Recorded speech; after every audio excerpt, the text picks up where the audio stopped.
So, you want to hike the O Circuit in Torres del Paine National Park in Chilean Patagonia? Good on ya, because it's awesome. I loved it so much. I mean, come on, just look at this place. Magical. But I know that planning an O Circuit trek can be pretty confusing, so I wanted to make this video and go over some logistics if you are in fact planning your own trip. First and foremost, I want to say I am not an expert on traveling in South America, but I did go through this process in order to hike the O Circuit in November 2023. So while it's still fairly fresh in my mind, I wanted to share the details with you guys. I'm sure there are other ways that you could go about this, but I'm going to lay out what me and my friends did and kind of some of the options that you have. First and foremost, you are going to need to book your campsites or refugios in advance. So campsites, pretty self-explanatory, but something to know is that you can rent a campsite and bring all of your own gear, or you can actually rent all of your own gear there. And then refugios are basically, they're like hostels along the trail. They're like bunk rooms. Here's a look at the bunk room in the Refugio that I stayed at Refugio Gray. Very basic, but there was a shower and it was warm. There is one hotel inside of the park in Torres del Paine, which is Las Torres Hotel, but I've heard it's like $1,000 a night to stay there. I mean, good on you if you have that kind of money. I don't. But that's all I'll say about that. This is the Las Torres Hotel. I did stop in the restaurant and get a meal, so there's that. You do have to stay at designated campsites and refugios. You cannot stealth camp in the park or just camp wherever you want. And you do have to book all of these places in advance, which I think is the really tricky part. So reservations open somewhere around late June, early July, and there are a few different companies that operate in the park. So there's Vertis, Fantastico Sur, and CONAF. CONAF is actually a nonprofit and their campsites are free, but when I was there in November 2023, all of their campsites were closed. So that may be different by the time that you go, but a lot of them were under construction. Some just looked abandoned. I'm not really sure what the deal is there. So my friends and I only stayed at Vertis and Fantastico Sur sites. You can book these and equipment if you're looking for equipment all at the same time using I think this is the easiest way to do it. You can either go through those individual websites, like the website for Vertis or Fantastico Sur or CONAF, or you can just go to one website and book everything all at the same time, which is, I've heard it's a little bit more expensive. I'm not sure what the price difference is, but I think it is by far the easiest way to do it. And that website is bookingpatagonia.travel. And I think that's by far the easiest way to do it because since you have to book something for every single night that you're going to be there and they're not all under the same company, it's just easiest to get into this one system and see what's available at your first campsite, what's available at your second campsite, what's available at your third campsite, so that you're not booking things and then realizing, oh, this itinerary is actually not going to work because there's space in some places and no space in other places, so I can't find somewhere to stay for my night 3. It's just easiest to book them all at once. So when you go to this booking site, you're gonna select personalized travel. Some other options are packages and routes. Here's a quick look at the booking website. Again, that's bookingpatagonia.travel, and you are going to choose personalized, build your itinerary.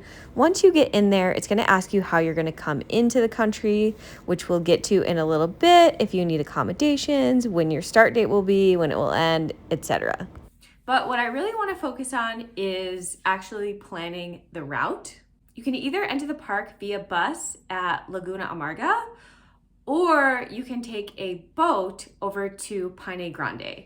So I entered via bus at Laguna Amarga, and that was all pretty simple, logistically very easy. So I would recommend doing that. You have to go counterclockwise when you're on the O Circuit. That's not the case if you're doing the W trek. So the O Circuit is a loop and you must go counterclockwise. The W trek is just like a one way and you can go either way on the W trek. Let's say you're in the system and you have selected Laguna Amarga, then it's going to give you the option to search for your campsites and refugios. I should have mentioned too, it will have you put in your date up front. So then you'll actually click on one of the campsites and refugios and it will tell you for that date what is available. So for example, I'm looking in the system right now for February 1st. Here's a quick look in the system at that. I've selected the Laguna Amarga entrance. And now it's going to show me, if I go to search, which refugios and campsites are available for the date that I put in. And so, like, if I stop and look at Camp Cerrone, I can see that there is actually no availability, but that's because I'm just looking at the system. Now, this is December as I'm looking, and I'm looking for, I think I put in February. So no surprise, there's nothing available. But looking at these other places like Camp Dixon, you could skip over Cerrone and go to Dixon, and there is actually some space available in Dixon. So here are my options. I can get a campsite, I can get a bunk, I can get bedding, I can get meals, etc. Obviously, the campsite is going to be a lot cheaper than the bunk room. To give you an idea, the campsite for Dixon is $11, whereas the bunk in the Refugio is $43. And that doesn't include anything else. It's just the bunk in your room. And then I scroll down and it also gives me the option to add full board or breakfast or lunch or dinner. I personally got one boxed lunch while I was out there and one dinner. And honestly, I wasn't very impressed. I did not think that it was worth the money. These meals are pretty expensive. So just looking at these ones at Dixon, full board is $80, breakfast is $25, dinner is $40, and a box lunch is $25. Not worth those prices in my opinion. Here's a look at the dinner that I did get. This was at Refugio Gray.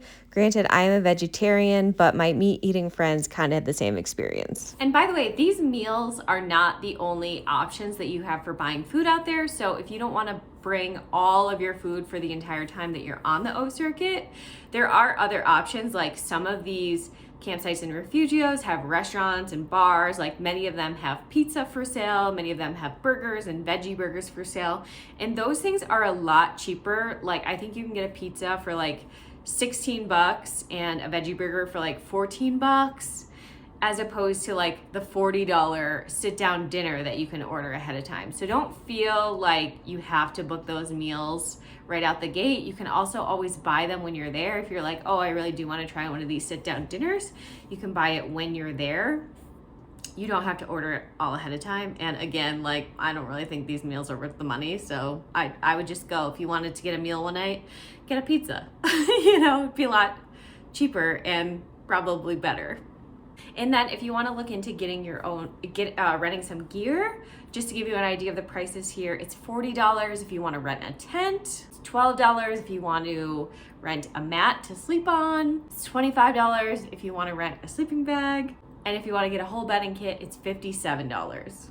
Unless you're really opposed to carrying your own gear, I would just recommend bringing your own gear. It's going to be a lot cheaper, and even if you don't own the gear ahead of time, you can get some affordable gear that you're gonna get to keep at the end versus just throwing your money away on renting this stuff. When you're in the booking site, it does give you like a little map showing you where the different campsites are. But something that I found extremely helpful when my friend Pika and I were booking our trip was we're big fans of the Far Out app. We always use it on our long trails if they have a guide available.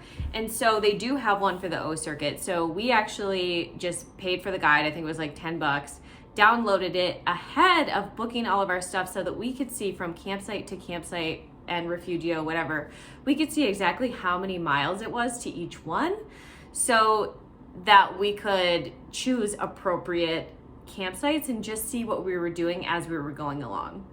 In terms of like which campsites and things to stay at, like I said, I would download the Far Out app so that you can see exactly where different things are. And I'll tell you where I stayed. There are other places to stay. I didn't get to stay at all of the campsites, but just to give you an idea of an itinerary, this was going pretty slow. It was a pretty chill pace, at least for me.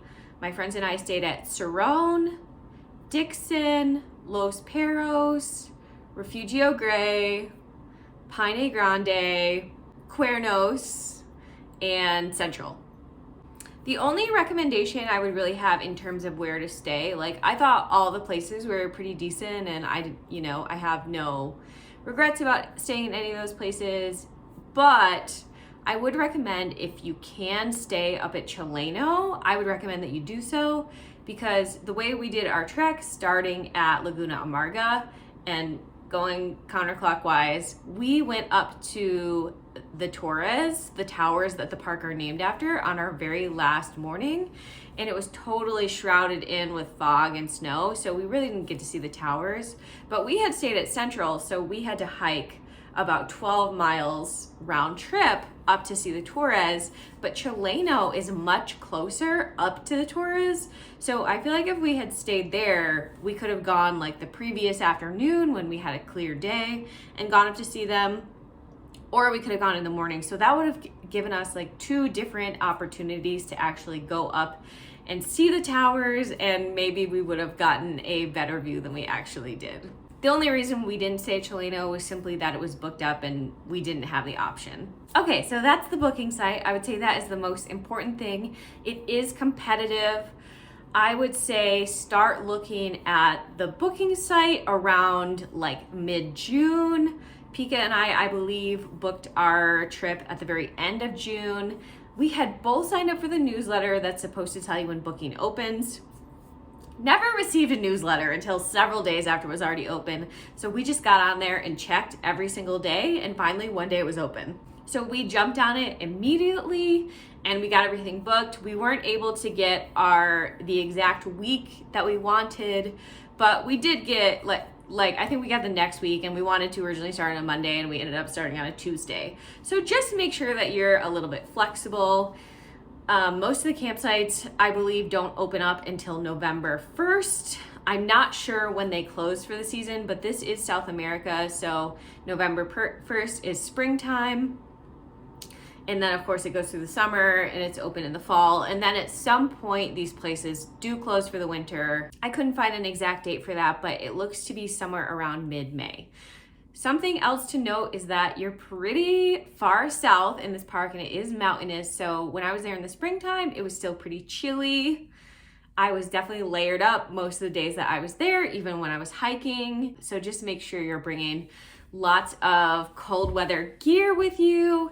And then I've also heard that in the summertime, which is, December, January, February, into March, it can get extremely windy there. So we definitely had some wind in mid-November, but it really wasn't a big deal. It wasn't any windier than like I'm used to in the mountains of Colorado.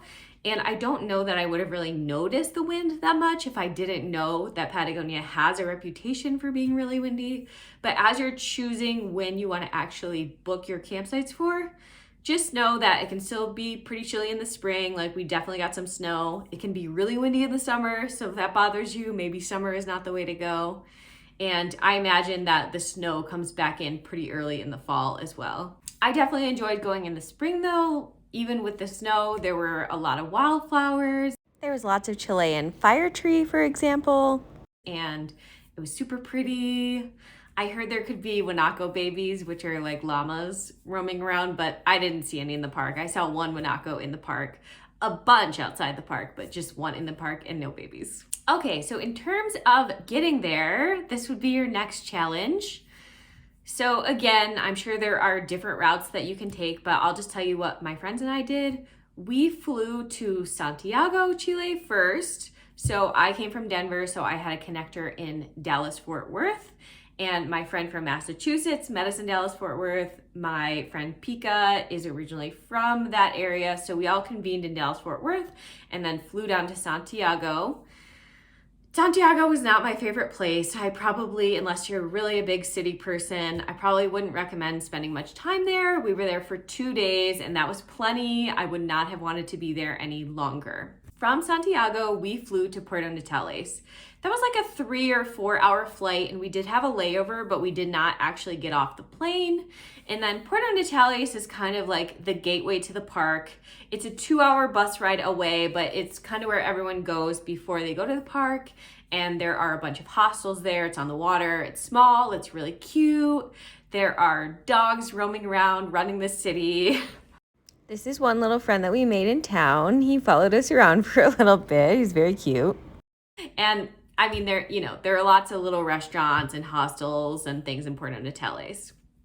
Once we got to Puerto Natales, we stayed the night and like got our fuel cans, for example, while we were there.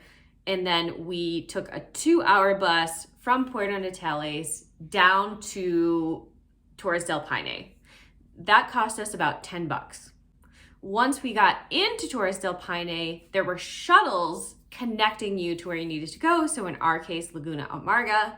And so it was 4,000 pesos or about $5 for us to take that shuttle. Another option is to come in from Santiago to Punta Arenas and then to Puerto Natales. But to me, that was just an extra step and it was gonna take even more time. So you'd have to go to Santiago, fly to Punta Arenas, and then take a several hours bus ride to Puerto Natales and then into the park. And I just didn't think that that made sense or seemed worth it when I could just fly directly from Santiago to Puerto Natales and cut out that middle step. Apparently though, someone told me that you can see penguins in Punta Arenas. So if you do have more time to spare, I could see that being a reason that it would be worth it, but otherwise I would just skip right over it. The shuttle took us over to the Welcome Center at Laguna Amarga. Here's a quick look around the Welcome Center, where there's a campsite really close by. It's central. And there's like in the Welcome Center, there's coffee, there's snacks, there's empanadas, there's pizza, there are bathrooms. So it's just a nice place to get dropped off and you can do whatever you need to do. And then right from there, you can hop on the trail. Like I said, the O circuit is a loop. So we ended up right back at Laguna Amarga. Did the same thing. We got a shuttle over to where the buses picked up. We took a bus to Puerto Natales. And then we actually wanted to go see Buenos Aires after we did the O circuit. So we did not go back to Santiago. Instead, we took a bus from Puerto Natales over to El Calafate, which is in Argentina. This area also has some pretty spectacular mountains, and a lot of people actually go from hiking in Torres del Paine to doing some day hikes in El Calafate. They're supposed to be super stunning, and that is exactly what we would have done if we had more time. So if you do have the time, I would recommend going to El Calafate. It's like a 5 to 6 hour bus ride from Puerto Natales and staying for a couple of days and doing some day hikes. It's another small town. It seemed pretty easy to get around. There's a small airport there. Whatever, you get it. There's tours there, like they're used to tourists. So that's an option for you.